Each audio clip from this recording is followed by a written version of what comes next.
Dari Banda Aceh diberitakan Bayangkari daerah Aceh ikut ambil bagian pada pergelaran Bazar Kreasi Bayangkari Nusantara KBN 2024 di Jakarta Convention Center di Senayan, Jakarta Selatan pada 24 hingga 28 Juli 2024.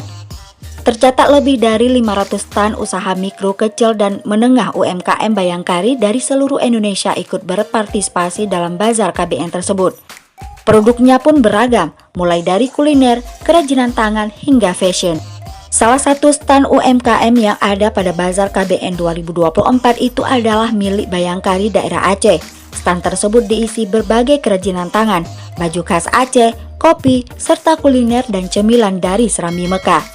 Ketua Yayasan Kemala Bayangkari daerah Aceh, Nyonya Rani, mengatakan, bazar yang diinisiasi organisasi istri anggota Polri itu bertujuan untuk meningkatkan kualitas produk dan mendorong UMKM Bayangkari agar terus berkembang. Nyonya Rani mengatakan hal tersebut sesuai dengan tema yang diusung, UMKM Bayangkari sebagai penopang ketahanan ekonomi keluarga menuju Indonesia maju. Ia juga menyampaikan selain produk UMKM, pada Bazar KBN 2024 juga disuguhkan dengan berbagai edukasi dan hiburan, seperti penyanyi papan atas, serta workshop dan pelatihan.